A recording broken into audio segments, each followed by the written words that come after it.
A-H.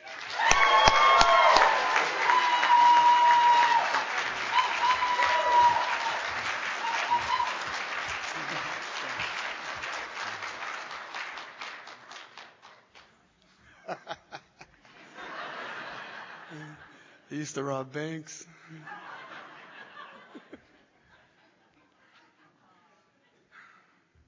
My name is Jay. I'm an alcoholic. I have a sponsor. His name is Rick M. And by the power of a loving God in my life, I stand before you sober today from alcohol since November 1st, 2016.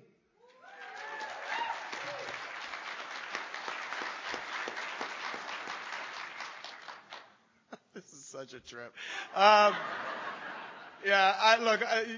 There's some amazing speakers this weekend, and this is an absolute. Look at all you beautiful miracles. My goodness, there's going to be a lot of great messages you're going to hear throughout the weekend. A lot of tailored, articulate, magical speakers. Right? I'm not one of them.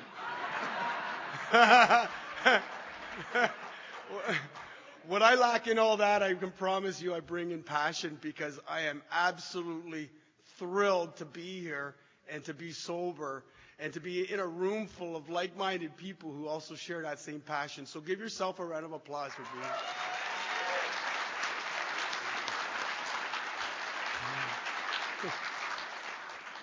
here. Look, the delusion that I was like other people, or presently maybe, had to be smashed, right?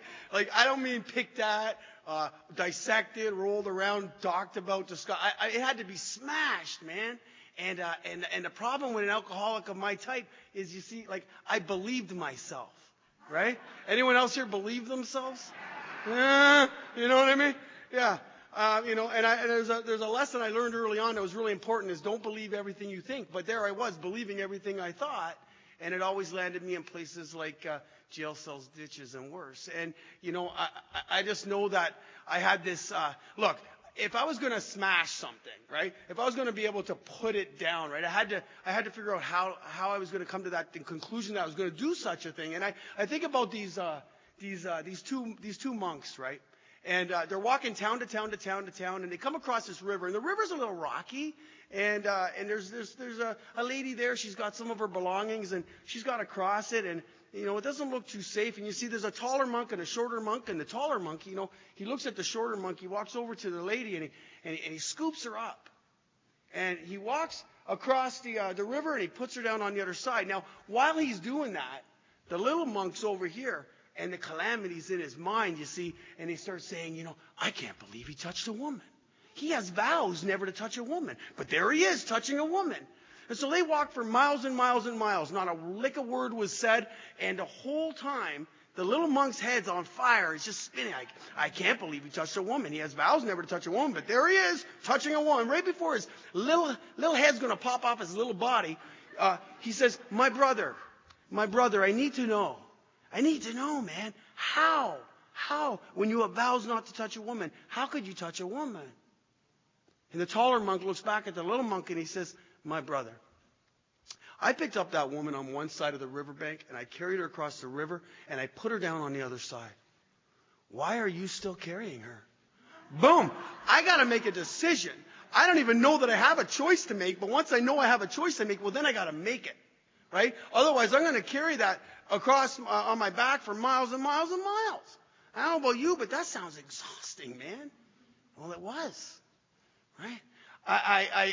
It was mentioned yesterday, and wow, man, there's some great speakers. I don't know if you guys just heard Butch and Ali and Eric. My God, like vibrating. I'm just riding off that. But, I heard this, it was said yesterday about that we have the disease of perception, right? Have the disease of perception. Oh, you know what? I really didn't want to mess this up. I got to take an opportunity before I get ahead of myself. John, where you at? Where's John M? You already slip out? I just wanted to thank John M for asking me and thank the whole committee for this incredible weekend. and thank everybody that's participating and all the service, all the greeters. And I actually had an experience when I walked in yesterday. I ran into a guy that I knew. He's relatively new in the program, and I saw him at the top of the escalator, and his face was lit up, and his eyes were bright, and he had a light in him that I absolutely fell in love with. And I just wanted to acknowledge that and make sure that I didn't leave any of that stuff out. So here I am with this disease. Fabulous. Thank you. Yeah, I'm nervous. I have this disease of perception, and here's I'm going to give you an example. Please keep an open mind as I share my story. It's my experience, and as Ali mentioned earlier, that's all I have is my experience. I was about, I don't know, maybe 90, 100, 150 days without a drink or a drug. It was the first time in my life that I'd ever gone that substantial amount of period of time. And I remember I was at my ex-wife's house, and she's one of my closest friends and biggest allies today. I was at her house, and if that doesn't tell you that the program of Alcoholics Anonymous doesn't work. But I was there, and I remember they were doing this work out in the parking lot. They were ripping apart the parking lot. They were going to resurface it and do some work. And I remember sitting up on the balconies in the morning at like 6:30, and they're doing all. It was noisy and it was dusty. And I remember thinking, man, like when are they going to finish? What is going on here? And I like to tell myself, again, as I mentioned, that I know a whole bunch of stuff about stuff, and I really don't, but I'm telling myself this, and I believe it. And I'm like, it shouldn't take them this long to do this job. Like, it really shouldn't. They should already be like, and then what appeared to me was they looked like they restarted the job. It looked like it was almost done, and then all of a sudden these new trucks came in and started doing it all over again. And I'm thinking to myself, what's happening here right now? And I remember, and it was very vivid because I used to have to go down the back stairwell, around 2 buildings, around a garbage dumpster, cross the road and catch a bus and go to work. Now, one morning, I'm coming down the stairs, and all of a sudden the pylon that was there was gone. And the door, you see, it was ajar a little bit. I'm like, yes, smooth sailing. I can go now. So I book it down the stairs. I go down about 3 steps, and I almost get run over by this backhoe. And as I jog out of the way, all I hear is this one fella. He says, "Hey, you idiot." Now, I take a few more steps, and I heard these words, and I start to say to myself, why am I an idiot? You know what? You're an idiot. Why is it taking you 10 years to do a job that should take 10 minutes? And I start having this imaginary battle in my head. And I say to myself, when I see this guy, I'm going to say this. And when he says this, I'm going to say that. And when he says that, I'm going to say this. And I'm planning out exactly how this conversation is going to unfold when we get to this point. Now, as I'm doing this, my blood starts to boil. I'm starting to get angry. I'm getting agitated. Hands are tight. My neck's up. And now I get on this bus, and every person for the rest of the next 3-4 hours is getting a piece of this anger. And my blood starts to boil. It starts to get worsened as the day goes on. I'm throwing tools at work. I'm blaming my boss for world hunger, apartheid, COVID, ozone layers. It's all his fault. And I remember that as the day went on, slowly I stopped thinking about this. Now, 3 o'clock comes, the buzzer goes, I slide down Fred Flintstone's dinosaur tail, I'm a yabba dabba doo baby, and I'm on my way out the door, and I get on the bus, the sun was shining, got a pocket full of money, and life is good. And all of a sudden, I come up near the apartment building, and I see these guys packing up their gear for the day. Oh yeah, you. Okay, Jay. Try something new. You're in recovery. You're supposed to be trying and practicing these principles in all your affairs, not some of these affairs. Let's try something new. Okay, let's try something new. So I walk up to the fella. I says, "Hey, buddy, look, hey, how you doing? This morning, right? I was coming down the stairs. The pylon was gone. The door was ajar. I thought it was smooth sailing. I went down the stairs. Your buddy almost ran me over with the backhoe. You called me an idiot. I wanted to apologize for that." He says, "What are you talking about, man?" He says, "No, I was calling the backhoe driver a freaking idiot because he almost ran you over." I have a disease of perception. I believe everything I think. The truth of the matter is I cannot control my first thought, nor will I ever be able to control my first thought. But the beautiful truth about that is I can control my second thought. And and much more importantly, today I can control my reaction to that thought.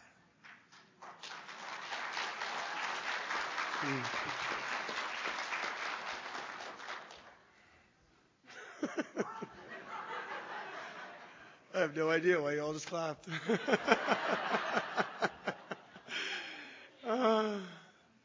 Man, oh yeah, thank goodness. I'm good. Look, I was introduced to Alcoholics Anonymous when I was about 30 years old. I'd already gone through all the trials and tribulations of everything I could do possibly in my life to stop drinking on my own accord, man. And, and I used to live in this place. Man, I just couldn't imagine. My first introduction to prayer was actually praying that I wouldn't wake up in the morning, because I just couldn't do it anymore. And I tried, right? I tried. And I used to have this little place when I was, so I went to a little hotel in Kingston called Millhaven for the first 6 years of my adult life. And that's where I put on my first mask. And then, and I found myself in Stevensville, Ontario, in this little farm area house, and we had a grassy knoll in the back, and there was a train that used to come by every once in a while. Now, I used to drink up on that grassy knoll, and I used to time the train. And the phenomenon of craving saved my life. And please let me explain. You see, I would plan on jumping in front of this train, but my liquor supply would get so little that my need to get more booze superseded my need to go drink. So when I read in the big book about Bill Wilson watching men jump from high finance when Wall Street crashed, and he thought he was disgusted by that and went off to the bar and drank, I could identify with that. That made sense to me. Because I can identify with that, and I'm sure many of us can. And you see, what would happen then is all of a sudden I would get into that, listen, I was a very unlovely creature in my cups. And I would get stuck in that cyclical suicidal thinking. And the only way to avoid that pain and diminish that anger and get rid of that fear was to continuously drink more. And all I really did was compound my pain, compound my fear, and compound my angst. And the only way to continually move on was to plan on my demise. But then, you see, I would need to drink more. Man, it's just exhausting telling you this. And you guys are hilarious. What a great crowd. Alcoholics, man, you guys are beautiful. So I found myself introduced to Alcoholics Anonymous. I remember going into the Atlantic Club in Oshawa, Ontario. There was a gentleman by the name of Bob. He showed up. He took me to a meeting. And I remember sitting there. Now, there was good news and bad news about my very first Alcoholics Anonymous meeting. Good news and bad news. See, I came in there and I saw a ton of you. And you guys were laughing, and you were having fun, and you did have a life, right? There was a fire in your belly, baby, you know what I mean? And I remember the good news was I was like, you know what? I bet if I stayed here, I could go the rest of my life without a drink. I had that thought.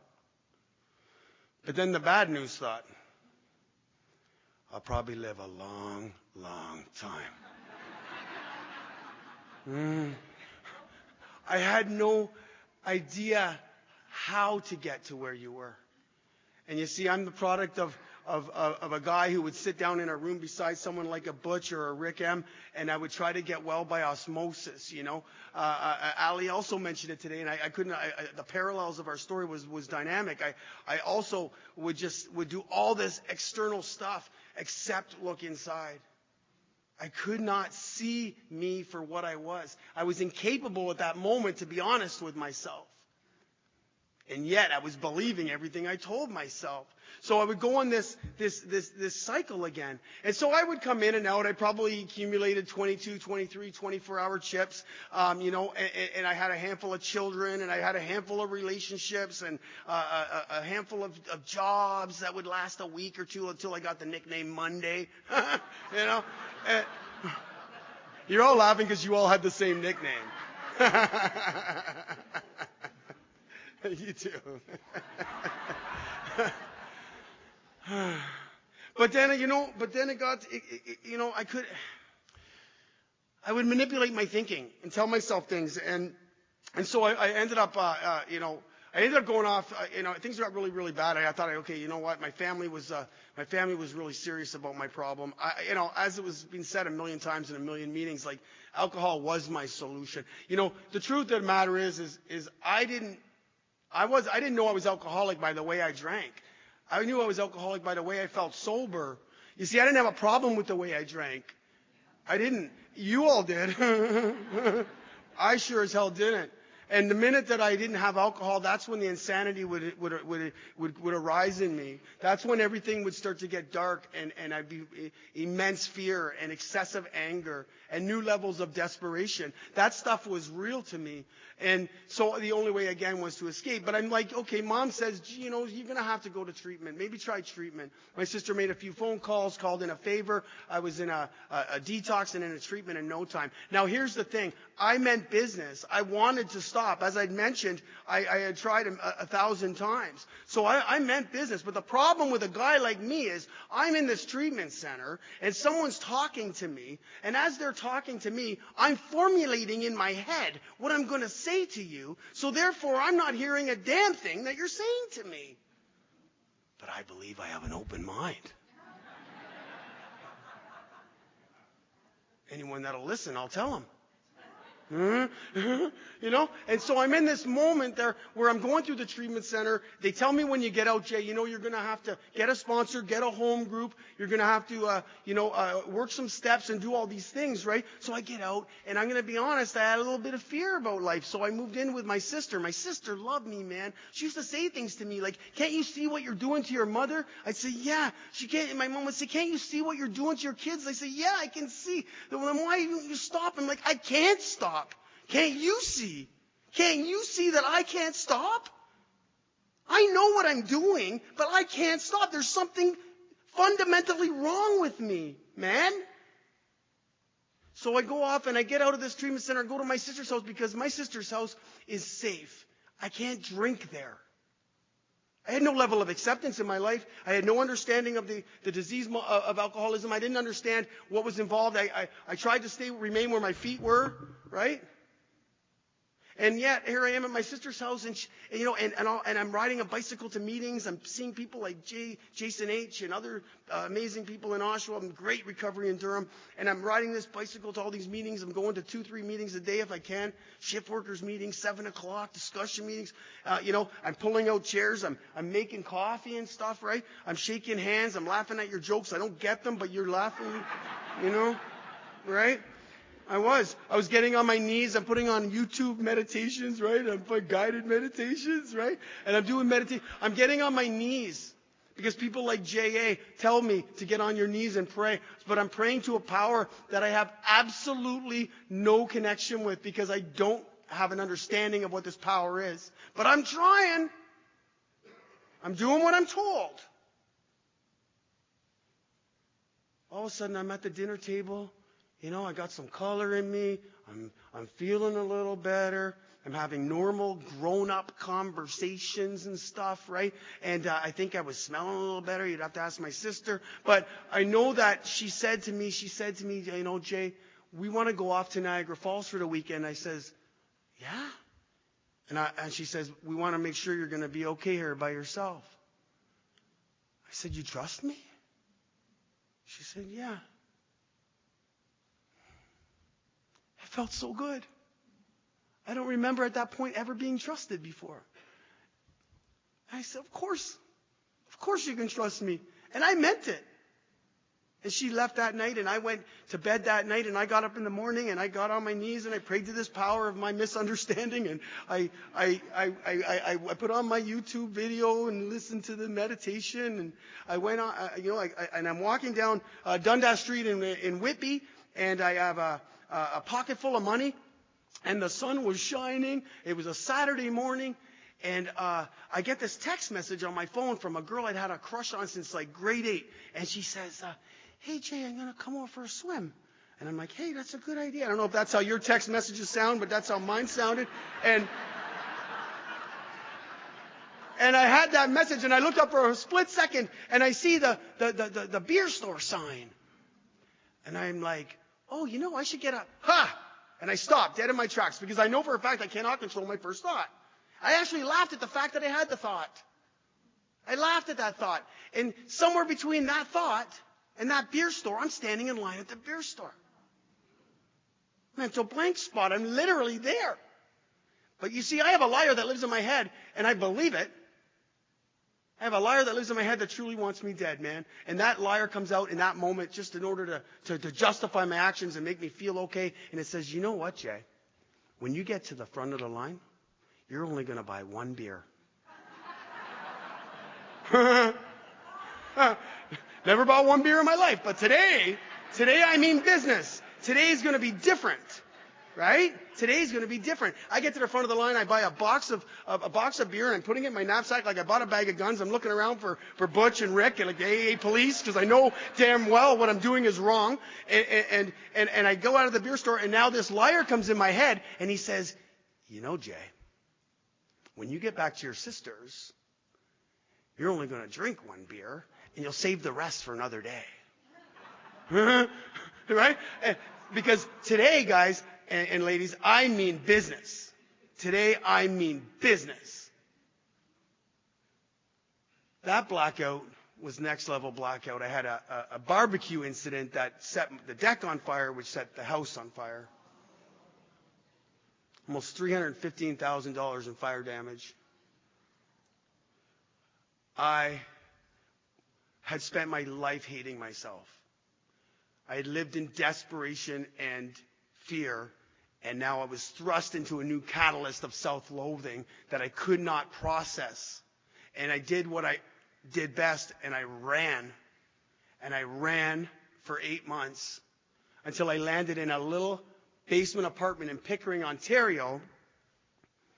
And this beautiful soldier gave me this opportunity to have a home. And I had, at that point, a little boy, and his name was Noah.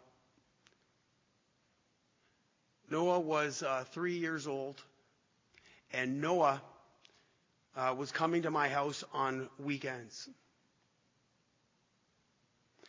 You see, my sister at that point had talked to her husband. They said that was it. My family said that was it. Rightfully so. He said that was it. And then I had my little boy. And so I had this little boy. I was taking him on weekends. I would have him there, but I was actively insane. And I remember very, very carefully trying to convince myself that I was doing the right thing. But you see, I have the alcoholic ego, which is next level ego. And I told myself I have a right to this boy because he's my son. But that boy was in danger with me. And I come out of my basement apartment one morning, and there's glass in the kitchen floor, and there's Pop-Tart wrappers on the kitchen floor where Noah had fed himself supper the night before. And I remember looking around this place and thinking, this isn't fit for anyone, let alone a child. And I went out to the back of this apartment, and I sat down in the back, and there's beer cans and bottles and broken glass and dirt and garbage and recycling and just disgusted at my surroundings, hating myself all alone. And around the corner comes this woman with this car seat, and she's followed by a ton of the Durham Regional Police. And I says, what are you doing here? Get the hell off my property. You have no business being here. And they said, Jason, we're here to apprehend Noah. I said, you're not taking my son. He's my son. He said, Jason, it's going to be the easy way or the hard way. And I said, well, it's going to be the hard way. And to be honest, it wasn't very hard for them. They only rubbed me up a little bit, put me on the ground. Proceeded to walk over me. Now here, my son, you see, he lived in fear. He would suck his thumb, wet the bed. He would jump when the car door would slam, but I was the only fear he knew. And you see, when they went to go take Noah, they took Noah, and Noah was screaming for me. He was screaming for his daddy. And I was screaming for Noah. But as they took Noah and they put him in this van, they put me in the back of this police car, I was yelling these words. I'm saying, give me back my son. How dare you take my son? Do you guys hear those words as they come out of my mouth? Even in that moment, it was still about me. It wasn't about Noah. How dare you take my son? Give me back my son. Thank God you took my son. He was unsafe with me. They brought me to the police station, let me out of the police station. I come back to my basement apartment. I walk into the apartment and I see the Transformers movie was still playing on the TV. And the Lego and the Dinky cars were beside his chair, and a little the Fruitopia cup. Fruitopia, it's blueberry, but it's pink. I never understood that. And one of those blankets that grandma's always knit, with the holes in them, the real soft, fluffy, beautiful knitted blankets and that's what Noah used to sleep with. And I thought to myself, every single thing in the world that made this boy feel safe is right there. And he no longer has that, and he's somewhere right now afraid and alone. And I did that. And so my desperation and loathing, as I'd mentioned after the incident in Whitby, got even worse. And I had nothing left. And so in 2013 of July, I mailed it in that basement apartment and hung myself on the back of the bathroom door with my housecoat, robes, belt. Now, if you're in this room and you have a problem with the 3-letter word God, buckle up. Because there is no explanation for the chain of events that are about to take place in my life. You see, my sister had made that decision with her husband that she was never to speak to me ever again. And if she did, he was going to divorce her. And she worked at a bank in Ajax, Ontario, and she made the decision in the middle of the day to go find out one last time if she could help her baby brother. She went to Tim Hortons Bagel, as she shares, and picked up a toasted everything bagel and a large double-double, and showed up at my apartment at the exact same time to walk into the apartment, straight into the back, through the bedroom, into the bathroom, and find me hanging there. My sister got me down. My sister called 911. Came out of a coma 6 days later, 6.5 days later at the Oshawa General Hospital. And I can tell you right now, ladies and gentlemen, I have no idea if I was relieved or pissed off. But I can tell you one thing is for damn sure, is I was never, ever, ever, ever, ever, ever going to drink another lick of alcohol. That was fact. That was a fact. There was no changing that. And 2.5 weeks later, I was all lit up. And I have no idea how that happened. You see, I'm powerless over this illness. I had nothing to separate me from me. There was nothing to separate me from me.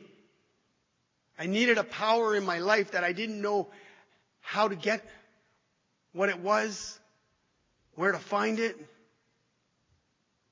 They told me I had to have 2 clean urine screens in order to have supervised visitation with my son Noah. I spent more effort trying to buy clean urine on the internet than I ever did working the 12 steps of Alcoholics Anonymous.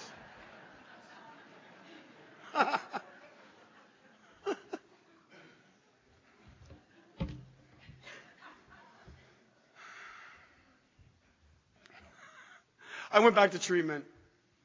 I went back to treatment because I didn't know what else to do.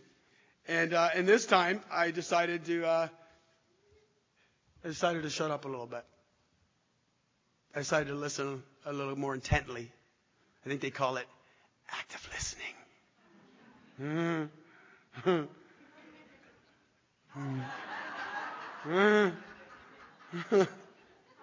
I just wanted to go a day without a drink. But when I got out of treatment, I managed to get 1 clean urine screen because I went to treatment. And then I managed to convince the court system that they actually lost my 2nd urine screen. Whoever's laughing in the back is because you did the same thing, no? That was you, right? Yeah, it was you. Probably in treatment with me.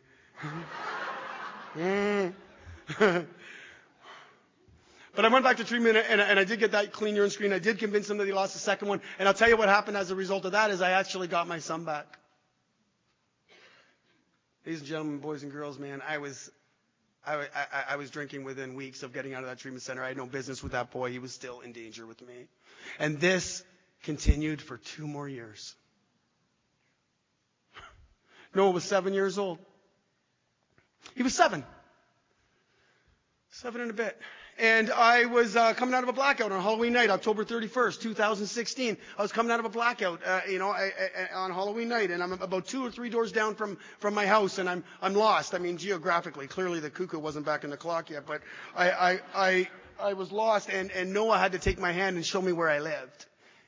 And Noah took me up the stairs here, you see, and I used to prep my own detox, and I'm getting all these things together. And you see, I've been told all my life, my mom, my sister, my children, the police, the psychologists, the psychiatrists, the counselors, my girlfriends, my other children, so on, the neighbors, my landlords, you name it. They told me. They would tell me relentlessly, can't you see what you're doing to these people? Can't you see what you're doing to yourself? Yes, but I can't stop. I just can't stop. And in that moment, I'm upstairs, and my little boy, he looks me right in my face.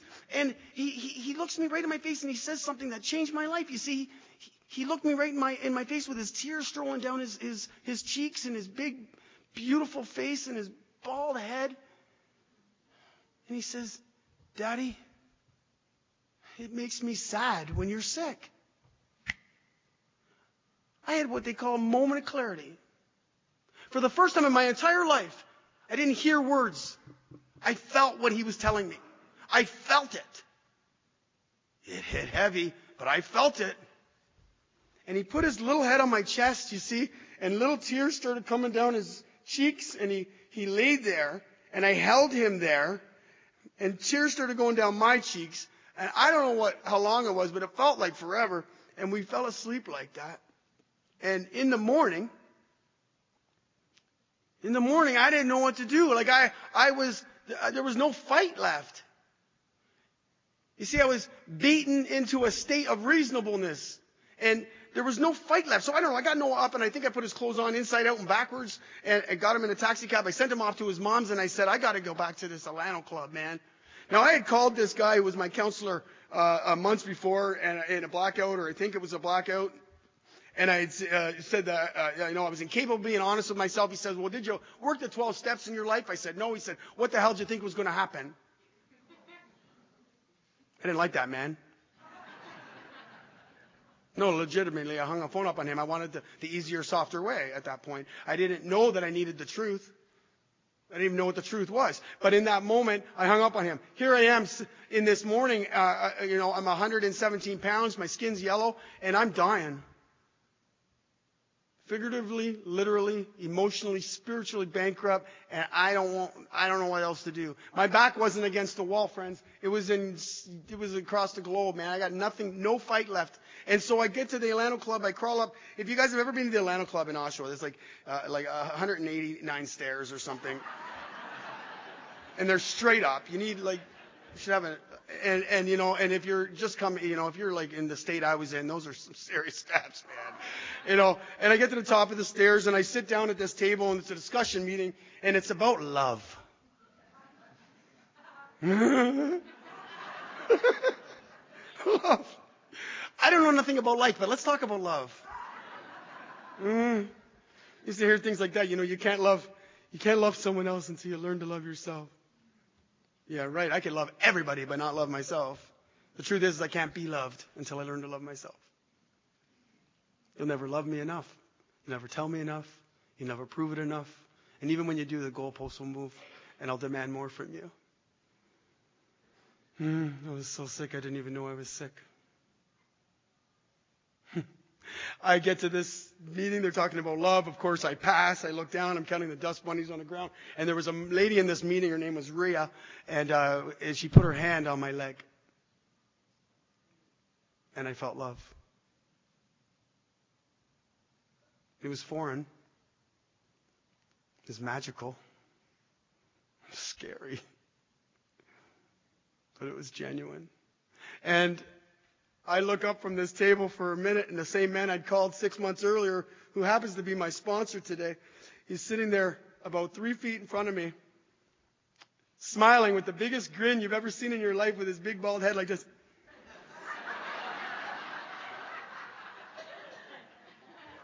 This man was so happy to see me. I was not happy to see him. I was not happy to see Rick. But Rick asked me if I would speak with him before I left back by the coffee machine. And I in that moment, I said yes. I don't know why, but I suppose because I had no fight. And I get back to the coffee machine, and Rick asked me, right, point blank, are you done?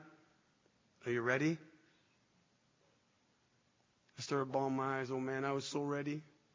I said, please tell me what to do, man. Please tell me what to do. And for the first time in my entire life, I took a little direction. Just a little bit. He had me pull out this big book of Alcoholics Anonymous, and he opened it up to the very beginning, like literally the very beginning. Preface and all this. I'm like, who reads those things? And there's like 4 of them. They're almost the same, except they changed the numbers. I get it. You grew.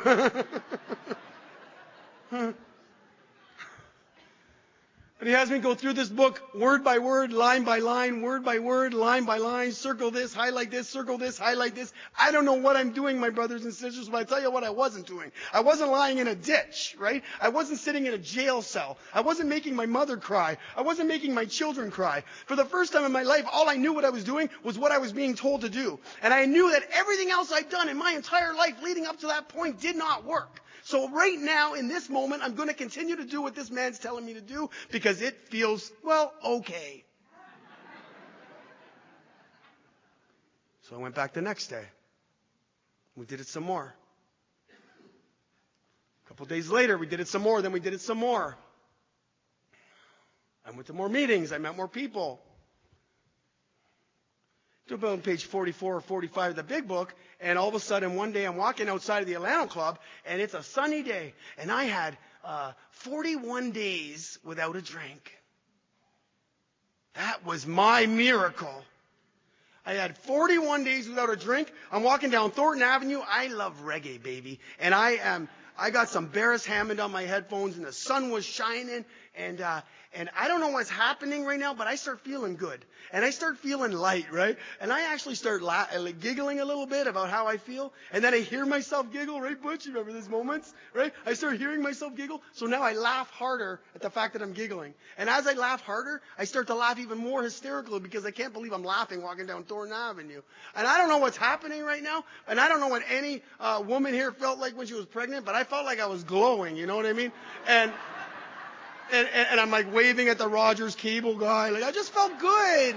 I just felt good, man. You know, and as I go through my journey and I look back at it, you know, as Peter M. does talk about, you know, we live our lives forward, we learn our lives backwards. When I look back, I had what was called a vital spiritual experience. I didn't know it at the time. And I'm really pleased to tell you from that day to this day, I've not had a tangible thought about picking up a drink to live life.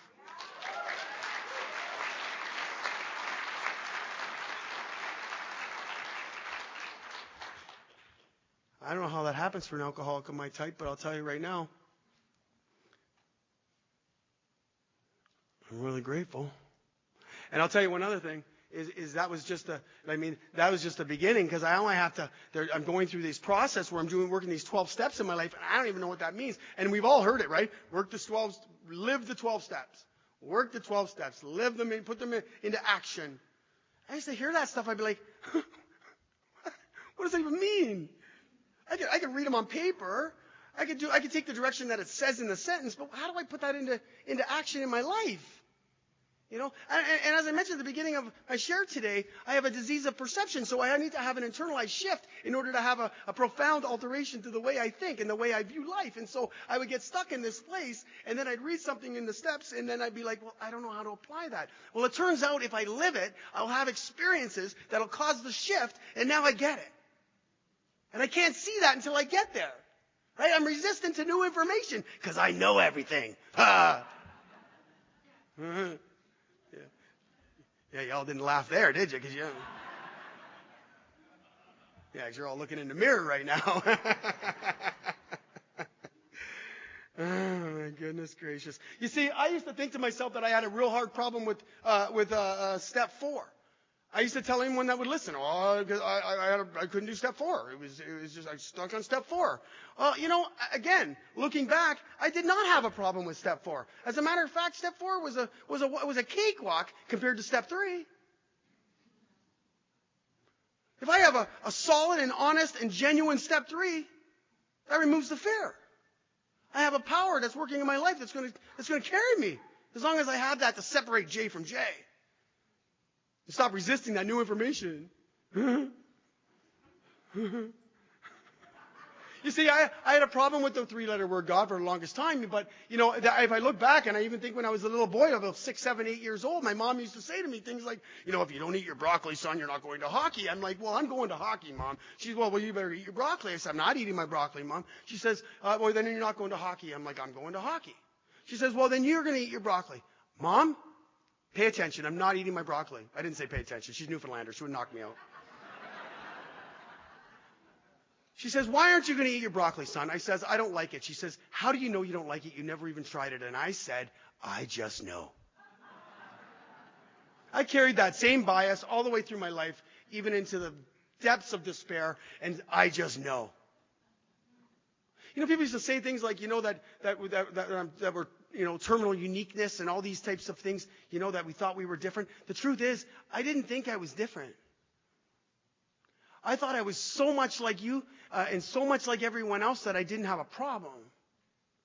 You see? And then in that moment, though, when my mom would say something like that, and then when my sponsor would say something like this, or beautiful friends that I haven't met yet in the program of Alcoholics Anonymous, or many of you that I'll meet along today at the Ontario Regional Conference, 80 years, by the way. And while I'm here, you'll tell me things, and I can promise you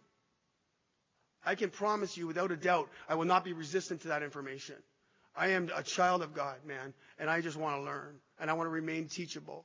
I am just a baby in this program, and I am so grateful to be able to be sitting here and learning from such giants that I admire because of the relationship you have with the power in your lives.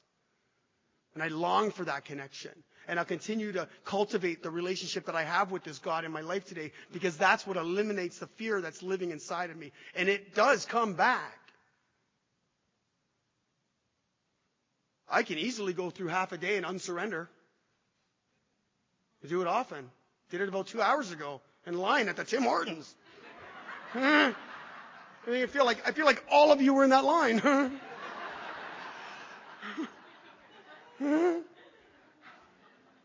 I got up in front of I went to a meeting in how are we doing for time? Okay, I got a meeting in Oshawa, Ontario. Got up, this fellow says at the front of the podium, because I was really struggling with that 3-letter word God still, and he says, the earth is situated so far from the sun that we don't burn to death in the summer, and that we don't freeze to death in the winter. And he goes on to say something along the lines of there's this little caterpillar goes into this cocoon, and it comes out this beautiful butterfly. Now, I don't know who did all that, but it wasn't me. So therefore, there's some power that's greater than me. And all these fireworks start going off in my head. I'm like, wait a minute, you mean I just have to know that I'm not God, and then I can tap into that same power? Oh my God, and I tell you, it was that huge, it was just a sliver, but it was enough for me to start kicking down the door the best I could, because I needed to. Because make no mistake, brothers and sisters, I was fighting for my life while I still had a life to fight for. And I kept going hardcore at this thing, and I dove into Alcoholics Anonymous in the middle. And I just kept on working the best I could. I actually am surprisingly running out of time. My biggest fear going into today was, how am I going to talk for 55 minutes? But the reality is human beings, or at least the last study I read was man's 70 to 90,000 words a day. I do that before breakfast, and that's after Brittany's gone to work. It's just me and just talking away.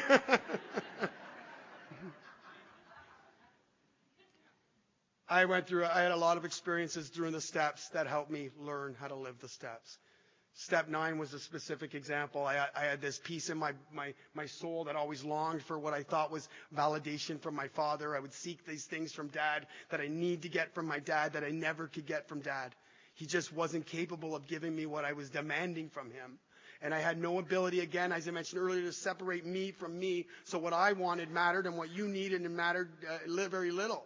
And so I get to this place in my journey where I get to make an amends with my father. Now, you see, my mother had passed away at 13 months sober. I'm really blessed and fortunate to be able to say to you today, and I know this is not everyone's story, but I got to bury my one-year medallion with my mom. She's holding it in her hand in the casket in St. John's, Newfoundland right now.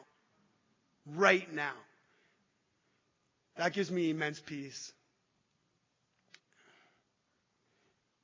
I wanted to make an amends with my dad so bad, and I was up there shortly after we buried my mother at about 13, 14 months of sobriety, and I said to my dad, Dad, I'd like to have a little chit-chat if we could, and I started the process of making an amends, and he stopped me, dead in my feet. He said, dead in my tracks. He says, no, I don't want to hear this. If it wasn't for your mother, we would have cut ties 20 years ago. I don't want to hear any of this. Dad was angry. Dad was hurt. I put his wife through a lot. I put him through a lot. I put his daughter through a lot. He was mad and hurt and full of fear, and I could accept that day. Did it hurt? You bet. You bet. But I could accept it. I have a beautiful, loving Alcoholics Anonymous family, and I continued to do what I had to do. Now, fast forward a couple years, my father gets very ill. We're sitting in Newcastle, Ontario, and I'm making a living amends, and I'm also doing little jobs for him. I'm putting the TV on the wall for him, and caulking the bathroom stall, and I'm getting his little condo prepared for him, and he calls me into the living room. He says, Jay, can you come here for a second? I said, sure, Dad. He says, he goes, and he had a sandwich made for me, and the Blue Jay game was on the television. And if you listen to a speaker tape, the Blue Jays, the Toronto baseball team here in this fine city, and they're better than yours.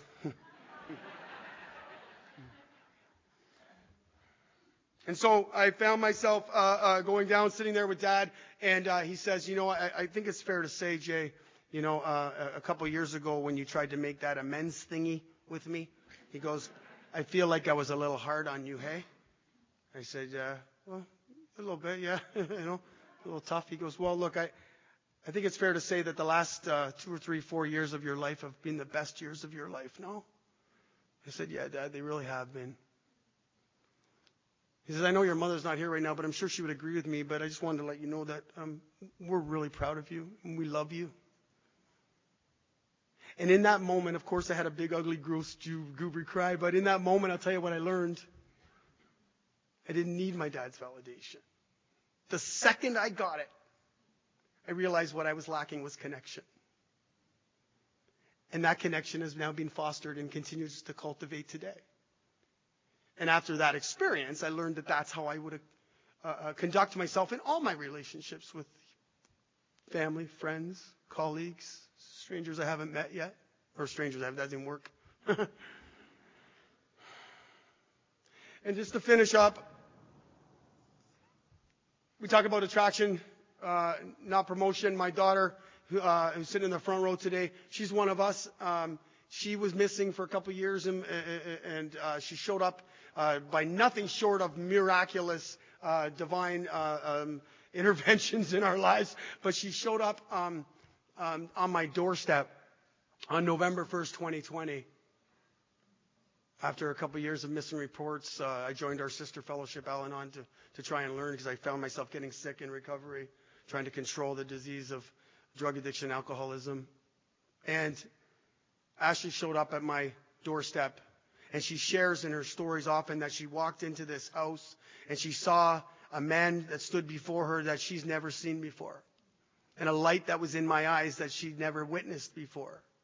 And she said she saw the life that I'd built up around me in my life, and the healthy relationship with the woman I'm marrying next year, and externalized things, but more importantly, the internalized truths that were now screaming out to Ashley that there's a better way to live. And she said to herself, if I can do it, if my dad can do it, I can do it.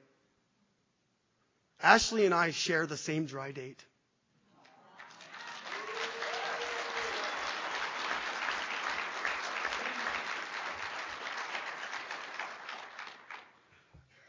Ladies and gentlemen, I'm absolutely humbled, honored, and it is been such a privilege to sit up here tonight and allow you to join me on an intimate, personal journey of recovery with me, my family, my partner, my sponsor, my sponsor's sponsor, and in each other. So thank you. God bless you, and I'll see you on the path.